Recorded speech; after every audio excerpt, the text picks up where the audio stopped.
We love stories. We also love games. That's why June's Journey is so much fun to play. It's a great whodunit, and only you can solve the case. Add in hidden clues, danger, a little romance. You get to figure it out. June's Journey is fun to play any time of day, but especially when I'm in a slump or need a mental pick-me-up. It's hard to put down. Plus, it's free to download. Find your inner detective. Download June's Journey today. Available on Android and iOS mobile devices, as well as on PC through Facebook Games.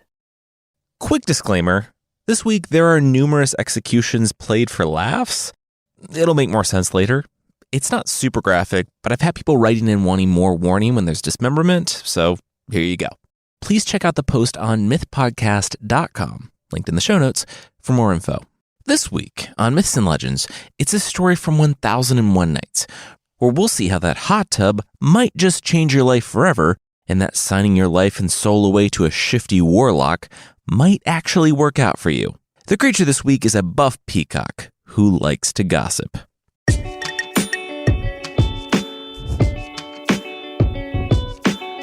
This is Myths and Legends, episode 277, Kiss the Cook.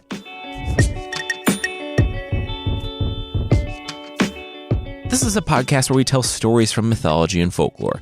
Some are incredibly popular stories you might think you know, but with surprising origins. Others are stories that might be new to you, but are definitely worth a listen. Today's story comes from 1001 Nights, a collection of Middle Eastern folklore. This is a bit of a long one, and we wrapped up the framing narrative with Shphrd a few weeks back, so we're just going to jump right in with the warlock, who is still waiting on his breakfast at a restaurant.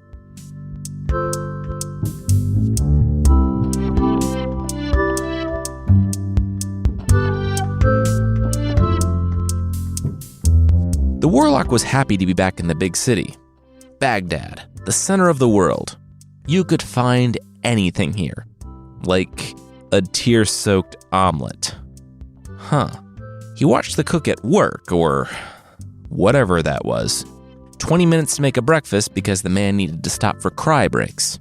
The warlock smiled politely. When he received his breakfast from the cook, he poked the soggy meal, and he saw why this place didn't have a wait for brunch. The warlock pushed it back. Hey, so sorry if this was a weird second conversation with the young cook, but the warlock could tell something was bothering him. Did he want to talk about it?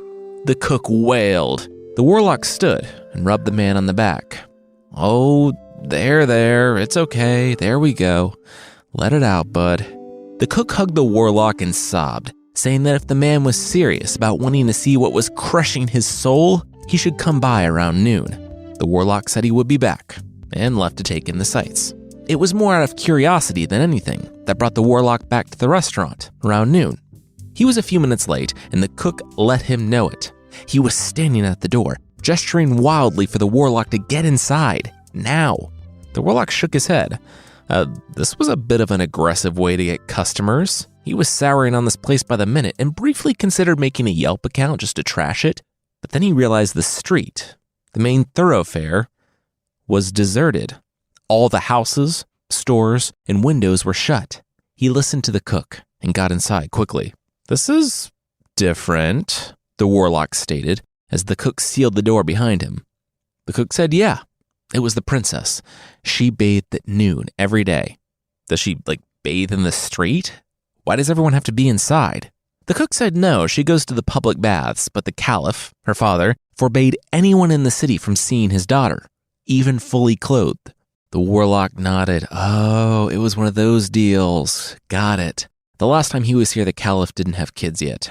He always wondered, why not just build a private bath at the palace and avoid shutting down a main thoroughfare every day? It's not like caliphs or sultans were ever strapped for cash. Cook? The warlock looked around. What good were his clever musings if there wasn't anyone around to hear him?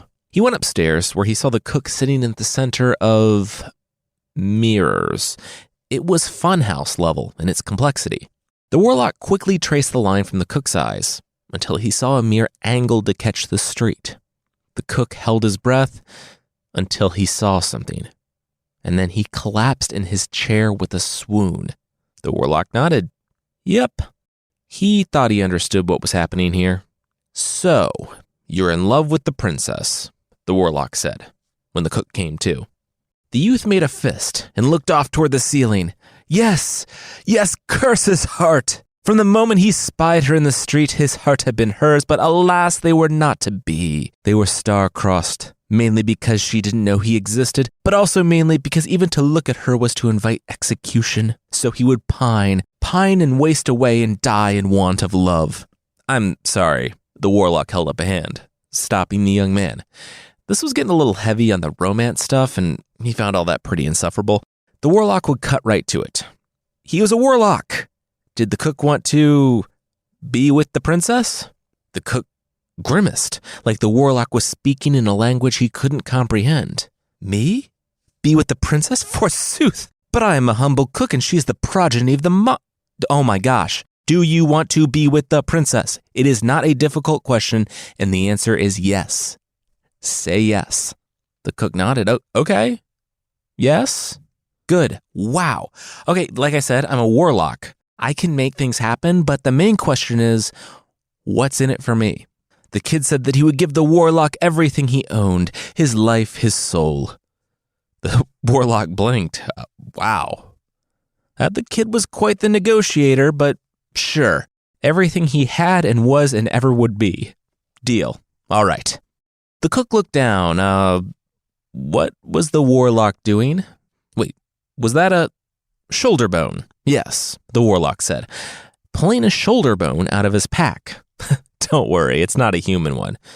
Wait, he looked through his pack. Yes, this was not the human one. It was from a sheep. All in all, it took a shoulder bone, a file of metal, 7 needles, some plants, cooked meat, and clay, all wrapped up in a silk blanket. In the cook's creepy mirror spy lair, the warlock set the blanket down, raised his hands, and uttered the arcane verses. Then he pointed to it. Now, the cook need only knock. The cook approached. Knock? The warlock groaned. Yes, that's the definition of knock. Knock on the sack of random weird things, please. The cook shrugged. Sure, okay. He knelt down and knocked. We knock at the hall doors of earth to summon the djinn. The warlock bellowed. Winds began to kick up in the room, tearing the mirrors away. The cook dodged them a bit until he entered.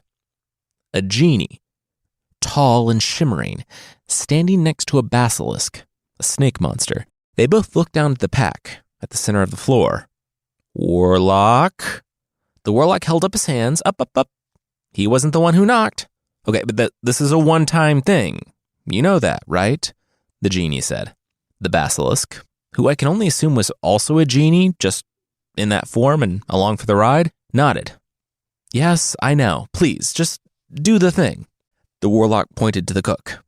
The genie rolled his eyes. Who is this son of a traitor and an enslaved woman who hath summoned us this evening? The cook stood frozen. The warlock gestured with his hands. Well, tell the being, but just get right to it. Don't do all the flowery romantic stuff. The cook swallowed hard and nodded. Yes, well, he was in love with the daughter of the caliph.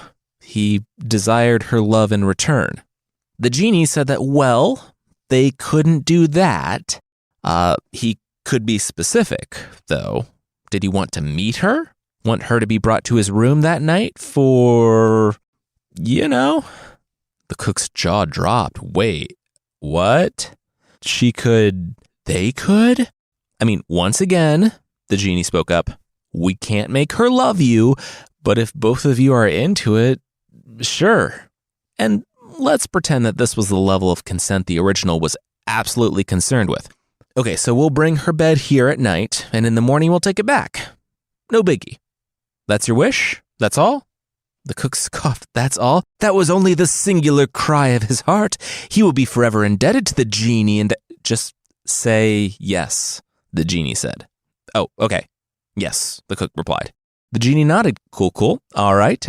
Sign here, initial here, and we're good. She'll be by at midnight. He looked over the cook.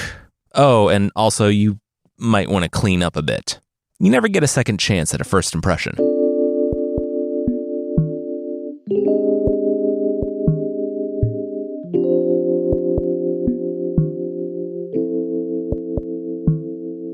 Yes, the princess said, kissing the cook. You don't know me, the cook said. I am but a lowly cook, and you are the daughter of the sovereign of the realm. Cool. Don't care, the princess said as she unbuttoned his shirt. But our destinies hath conspired. Are you a genie or a demon? The princess interrupted. The cook said, no. He was a cook. And a good-looking man my age, who's offering a night of no-strings-attached time together, the princess said. She explained that she had seen men, mostly eunuchs and her dad, and that was pretty much an exhaustive list. She had the same kind of desires he did. She found him attractive, and he seemed like a good guy. He needed to get out of his own way here. The cook nodded, and he did. Get out of his own way, that is.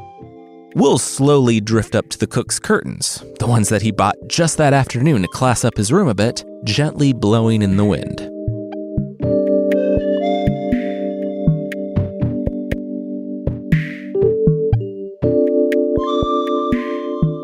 So, noticed you were showing, the Caliph said to his daughter, the princess, as he walked out on her balcony. The princess looked down. Oh, yeah, she was pregnant. Eager to know how that happened, the Caliph stood wide-eyed. He couldn't believe what he was hearing here.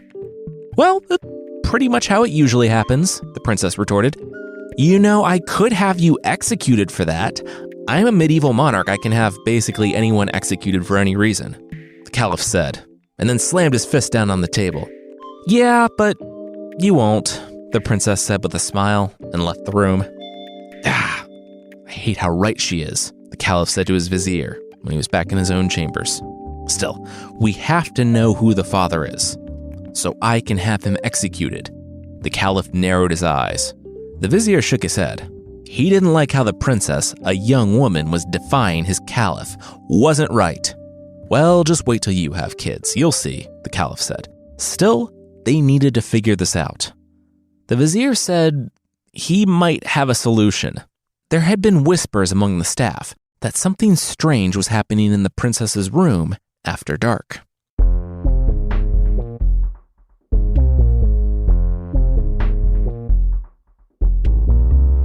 Hey, so notice that there was an ocean between my restaurant and the city, the cook said to the warlock a few mornings later. The warlock nodded. Oh, yeah. Sorry about that. Well, I need the restaurant open to, make a living, the cook said. He had a hard enough time getting people to his greasy spoon without them having to take a ferry. Yeah, no, I get that, the warlock replied, gulping down the last bit of breakfast. But a slightly more important part of you living is you not being executed by the Caliph. So the ocean took precedent. Wait, what? The cook asked. Yep, we've been made. The Caliph is out for your head. He sipped at his tea. The Caliph's servants put a sack of grain with the hole in it under the princess's bed, the one that she rode to see the cook, and the line of grain led them straight to the restaurant.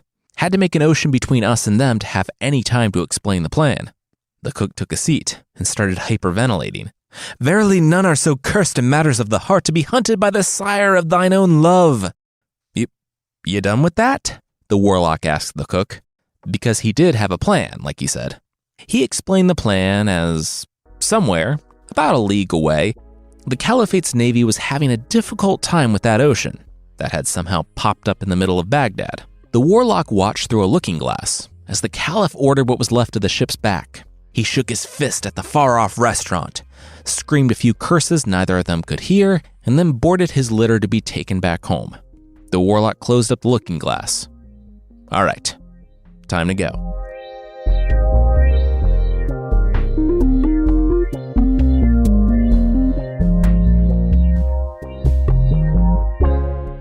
We'll see the warlock's plan come to fruition, but that will be right after this.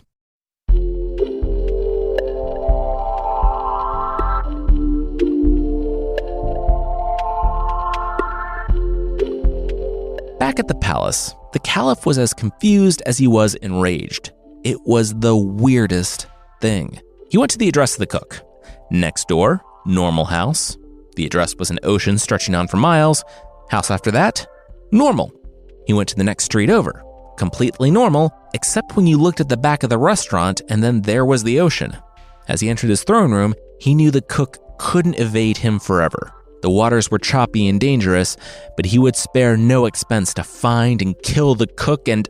"Hi," the cook said, smiling awkwardly. The Caliph looked at him, and the older bearded gentleman standing next to him said, "What's up? Who was this kid and how did he get in here?" The cook said he was the cook from the restaurant that was now, beachfront property, he guessed. He didn't understand how that worked. Oh, the guards were tackling him. The story says that the warlock was there, but also doesn't have him being apprehended. Let's say that the guards went right through him because he was a warlock. They still managed to get the kid, though. "You are the father of my daughter's child?" the Caliph demanded. The kid nodded. "Yep." The Caliph shook his head. "Unbelievable." "Well, the cook wouldn't be around to see it."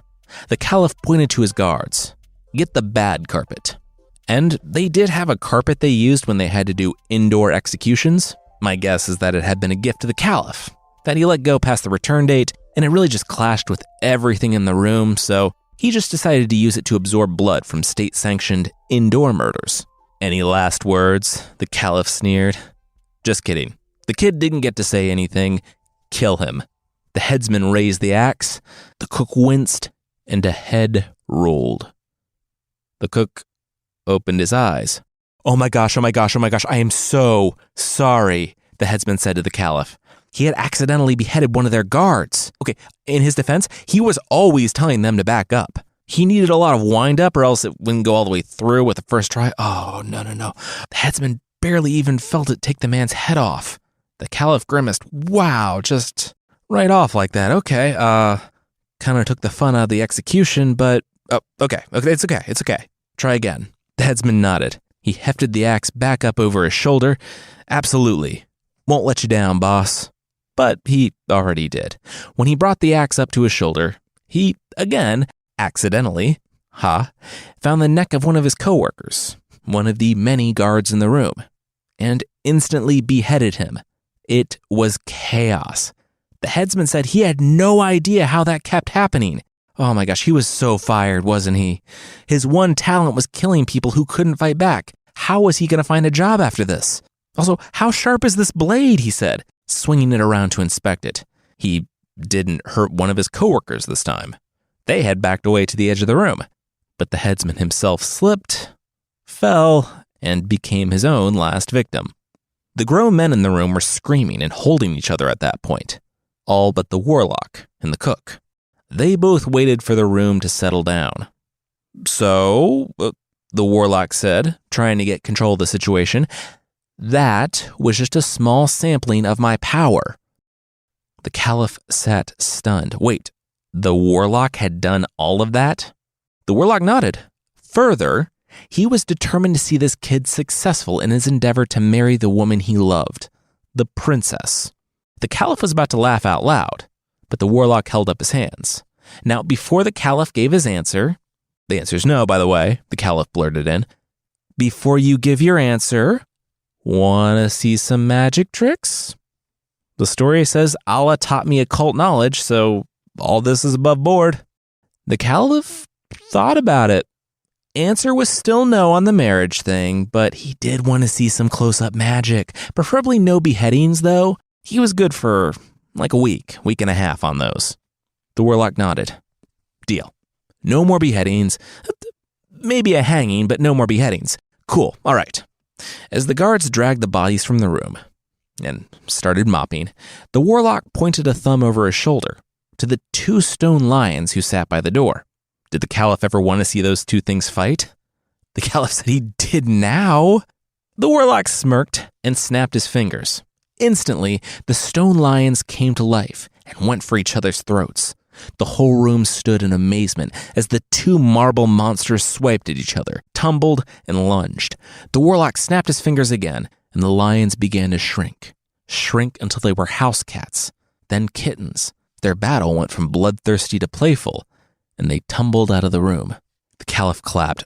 Wow, that was amazing. Again, another! The warlock agreed. Absolutely. He pointed to the vizier. You, Go get a cauldron of water. The vizier straightened with a sneer. He didn't take orders from some wandering charlatan. Go get the cauldron. I want to see more magic, the caliph barked. The vizier's shoulders slumped. Okay. A few minutes later, the vizier returned with a cauldron of water. Who wants to see me turn this man into a mermaid? The warlock said of the vizier. Everyone cheered. Everyone except for the vizier, who said, wait, what?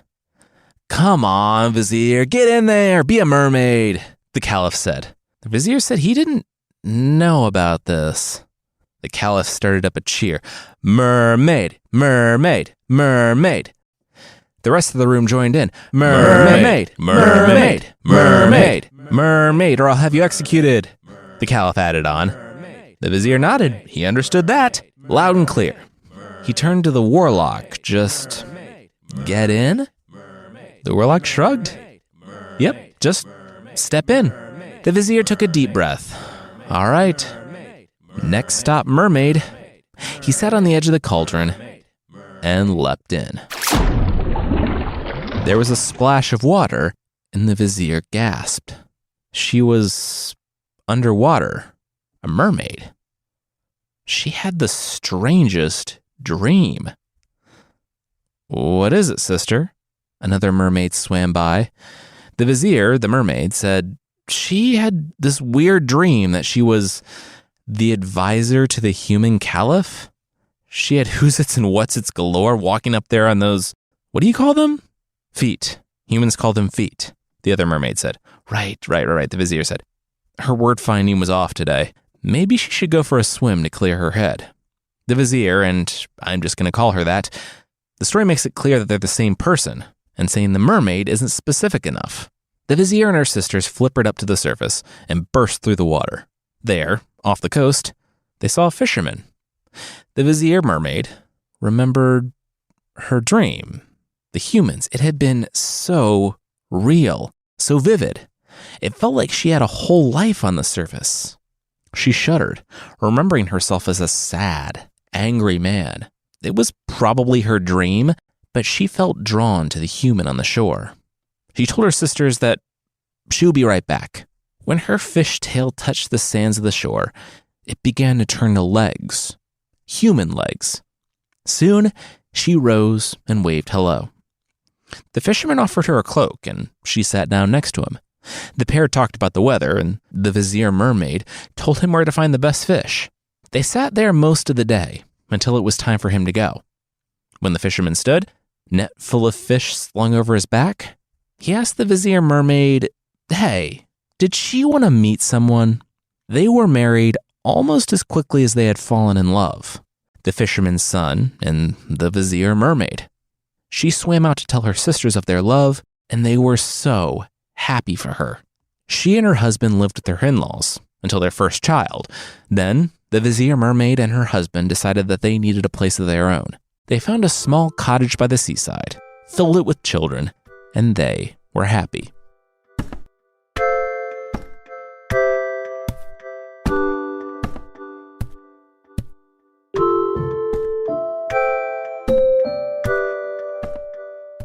We'll finish up today's story, but that will, once again, be right after this.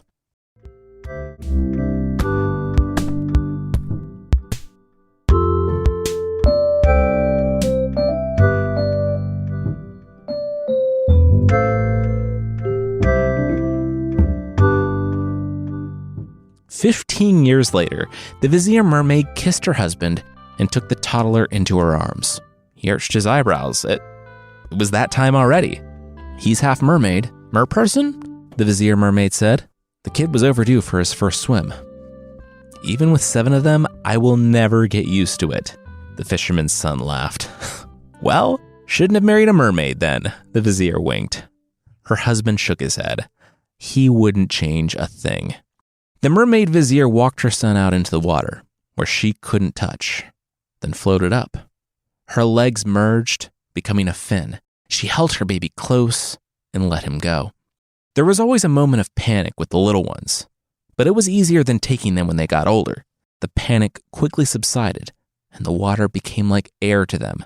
Their flippers formed, and they could swim.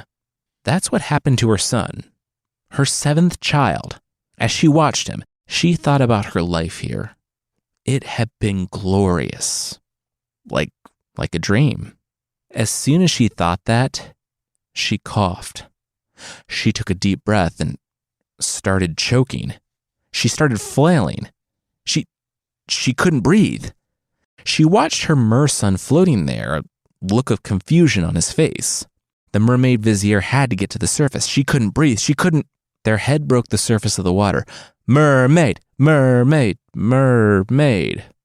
The vizier looked around. What was going on? Where was their baby? Their cottage? Their husband? Get him up. Let's get a look at those flippers, the Caliph said. There was a disappointed "Aw" in the room when they realized the vizier had legs. The Caliph turned to the warlock. What was he trying to pull here? The vizier wasn't a mermaid. The warlock turned to the vizier. Are you a mermaid? Yes, the vizier replied. They looked around the room. What year was it? How did everyone look the same? They had been in there 15 years. More like 15 seconds, the Caliph scoffed. Then he studied his vizier. His advisor really thought that he was a mermaid. I am a mermaid, they said. Was that real? They turned to the warlock. Is this? The warlock said. I need to go find my kids and my husband, the vizier said, dashing from the room. "Aw, me next," the Caliph shouted, starting to strip down. That really upended his advisor's sense of self. Something really rattled him. The Caliph wanted in. Let's do it. Soon, the Caliph was on the edge of the pot. 1, 2, 3, journey of self-discovery. He splashed into the cauldron and woke up on a beach, caked in sand. Kids were poking him with sticks. I am your Caliph, the man barked, standing. He looked down. Nope. No, he wasn't. He was a man dressed in rags. This was different. You've been in a shipwreck. Probably, a fisherman said as he paddled by. You were passed out when I got here before dawn. Kids have been poking you. We all thought you were dead. Well, how far is Baghdad from here? I need to get home to execute a cook and a warlock, the shipwrecked man said. Well, that's definitely something someone without head trauma would say. Also, you're on the coast of Oman. Baghdad is like 1,700 miles, about 2,700 kilometers from here. Oman? More like, oh, man, that's bad news, the shipwrecked Caliph said, patting his pockets down and realizing he wasn't carrying his standard way too much gold around on him. The fisherman groaned at the pun and continued on his way. The Caliph wandered into the city where people watched him stagger through the streets in rags. No one quite believing him that he was the Caliph. They might have given him money for something to eat if he wasn't so mean about it. He was so hungry that he didn't even realize he was making people super uncomfortable when he was watching a cook serve people food in his restaurant. The cook, once again, we're not in Baghdad, so this is not our main cook, but a different cook. Different cities have different cooks. The cook looked at the man eyeing his dishes. Hey, did the stranger need something to eat? The cook was the first person to show him kindness, and the Caliph licked 3 plates clean, thanking the man. The man accepted no thanks for doing what was right. The cook said it was kind of clear that the man, the shipwrecked Caliph, had fallen on hard times. Did the Caliph need a job? And that was how the Caliph became a cook's servant. He wasn't thrilled with this turn of events, but he also wasn't starving anymore, so he decided to be grateful. Time passed. Weeks. Then years. He held on to the fact that he was a Caliph, but everything about his life now told him that that was ridiculous. Still, he persisted. One morning, he heard some rich merchants talking about how their servants went diving off the coast, and they came back with gemstones. The merchants were going to be rich. They produced a beautiful blue gem, and the Caliph stepped from behind the counter. Did they want him to sell that for them? The 3 merchants looked to the Caliph. The Caliph smiled. He knew a guy. He had been to Oman once, during his travels in his youth, and had been to that auction house. He didn't really know a guy. As Caliph, he hadn't troubled himself with trivial things like people's names, but he did know enough to bluff his way through the door, which was exactly what he did. And the gemstone fetched an enormous price. He had worked out a commission with the merchants in the restaurant, but this was beyond even the shipwrecked Caliph's wildest expectations. He went back to the restaurant to tell them the good news, but they were gone. The cook said that they would be back in a week. The Caliph said a week, but they couldn't trust the auction house to hold the money for a week. The Caliph shook his head. No, this wouldn't do. They would lose the sale. He would go. Besides, he had brought the gemstone. He could collect the money. It's what he would have done as Caliph. And the world surely had the same rules for the rich and powerful as it did for everyone else. He would be right back. You found this gemstone, the man at the auction house said with a sneer. The Caliph nodded. Yep, he did. Can he have his enormous wad of cash, please? Wait. This guy brought in the gemstone that I just bought, they heard from the back. Both men looked behind, to the auction that had just wrapped up, and the buyer looking at the piece like he had a bad taste in his mouth. The Caliph grinned and nodded. Yep, that was him. What's everybody? Why is everybody looking like that? The buyer set the gemstone down. He looked to the proprietor of the auction house. And the auction house has verified that this gem is legitimate. The proprietor nodded, of course, and then he looked back. He snatched it up. Couldn't hurt to do another check, though. He held it to the light. Oh no. The proprietor set it down and pointed to the shipwrecked Caliph. Guards. The Caliph was confused. What was going on? He felt the guards seize him by the arms. The proprietor shook his head. This man had brought in a counterfeit piece. The guards growled and began dragging the Caliph away. He would hang for this.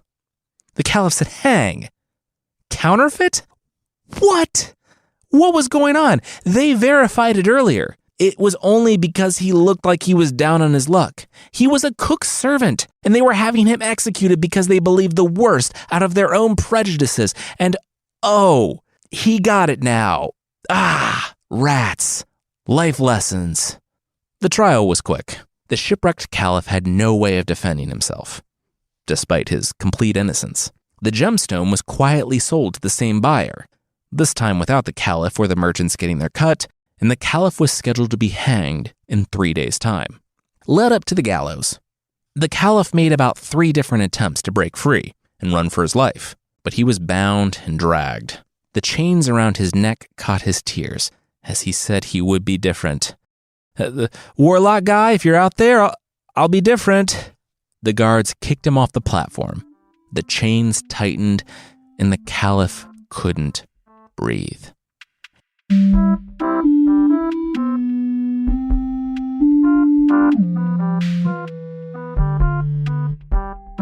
Yeah, he's suffocating. Get him out, the Caliph heard.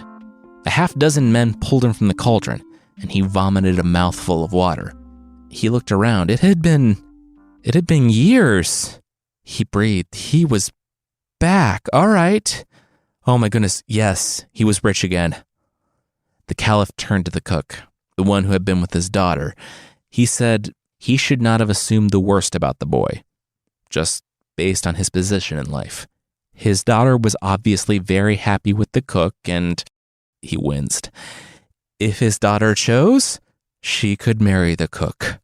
The warlock cleared his throat. The Caliph winced again, and he also wouldn't have the cook executed. The cook breathed and thanked the warlock, who I guess by proxy would rule the entirety of the caliphate someday. The cook and the princess wed, and the entirety of the caliphate was better for the person in charge having experienced a bit of what a lot of them went through every day.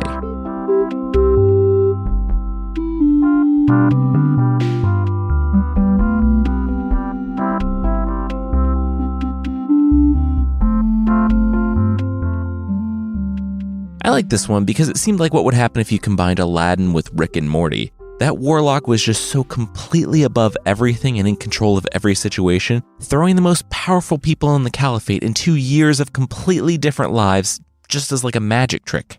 By the way, everything about the Vizier's journey was from the original, up until their reaction to it. The original was fairly misogynistic, and my additions changed very little. I detailed it a bit more in the show notes. If you're looking for something else to listen to, there's a new episode of Scoundrel out this week, where we discover that one of the most prolific counterfeiters in U.S. history was also one of the worst. But not in the way he would have wanted to be the worst. He was legitimately terrible. He spelled Washington's name wrong. Check out Scoundrel, History's Forgotten Villains, by following the link in the show notes, or by searching for Scoundrel wherever you get your podcasts.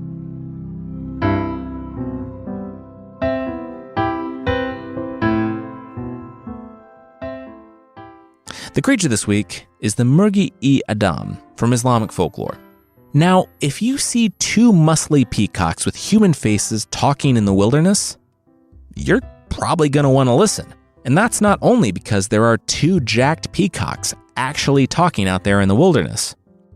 Said to have been born in paradise, like Adam, they were also exiled. Not sure how that happened. Regardless, they have just been hanging around down here for like thousands of years, gossiping. Like I said, you're gonna want to listen to the stuff that the buff peacocks with human faces talk about, because their words are apparently very interesting to the listener personally. Now, I don't know what level of interesting talk. Like, do they mean interesting yet trivial? Like TV show spoilers or game release dates, like blog spam? Do they mean interesting but kind of bad for you, like Twitter? Or are they ominous portents regarding your own future? The one example I found was that, apparently, Alexander the Great heard the flexing fowls talk about how he shouldn't keep going east, which, considering he died shortly after, he probably should have listened. They even spoke a language he understood, too, so he had no excuse. Anyway, if you find two gossipy peacocks in the wilderness pumping iron and talking about your life, I guess you should take their advice.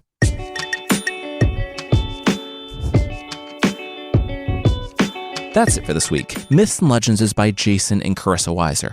Our theme song is by Broke for Free, and the Creature of the Week music is by Steve Combs. There are links to more of the music we used in the show notes. Myths and Legends is a registered trademark of Bardic Enterprises, LLC. Thank you so much for listening, and we'll see you next time.